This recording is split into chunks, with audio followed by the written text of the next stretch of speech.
বন্ধুসকল, আজি মই এটা সত্য কথা কওঁ, মানিলে ধান নামানিলে পতান। হিন্দীতে কয় অনাৰি সে চুম্মা লেনা গাল কা সত্যানাশ।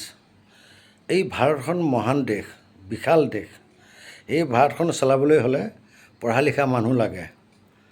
আজি আমাৰ ভাৰতখন যেনেকৈ চলাই আছে হিন্দু মুছলিম মন্দিৰ মছজিদ, কিয় তেওঁলোক পঢ়া লিখাই নহয়। তেওঁলোকে ভাৰতৰ সংবিধানৰ বিষয়ে একোৱেই নাজানে, ল' এণ্ড অৰ্ডাৰ বিষয়ে একোৱেই নাজানে, ন্যায়পালিকাৰ বিষয়ে একোৱেই নাজানে। সেইকাৰণে হিন্দু মুছলিম মন্দিৰ মছজিদ এইবিলাকে কৰি থাকিব। গতিকে ইয়াত পঢ়া লিখা মানুহ লাগে। এতিয়া চাই লওক, গৃহমন্ত্ৰী না ইংলিছ জানে নে কিবা জানে, উত্তৰ প্ৰদেশৰ মুখ্যমন্ত্ৰী তেওঁ ইংলিছ জানে নে হিন্দী জানে, ভাগুৱাধাৰী চুলি লটকা। এই উত্তৰাখণ্ডৰ মুখ্যমন্ত্ৰী ধামী, তেওঁ কি জানে।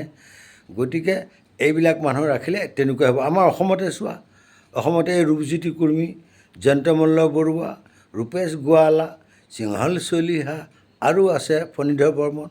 একো ইংলিছ ফিংলিছ নাজানে। এইবিলাক সংবিধানৰ বিষয়ে কি জানিব, কোৰ্টখনৰ বিষয়ে কি জানিব, পুলিচ প্ৰশাসনৰ বিষয়ে কি জানিব, একো নাজানে।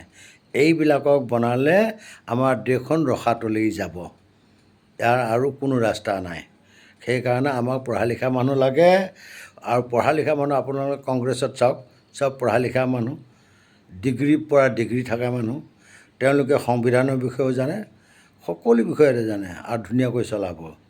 এই কেইটামান চাউল দিলে কেইটামান পইচা দিলে সেইটো কথাই নহয়, তেওঁলোকেও দিব। কিন্তু পঢ়া লিখা মানুহ হ'লে এইবিলাক জাতি ধৰ্ম আমি যেনেকৈ ভাই ভাই হিচাপে আছোঁ, সকলো আমি মিলি মিলাব থাকিব পাৰিম।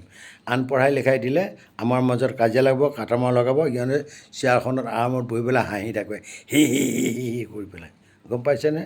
গতিকে আপোনালোকে বুজি লওক আৰু কাক ভোট দিব লাগে কাক নালাগে আপোনালোকে চিলেক্ট কৰি লওক। জয় হিন্দ, জয় ভাৰত, জয় আই অসম।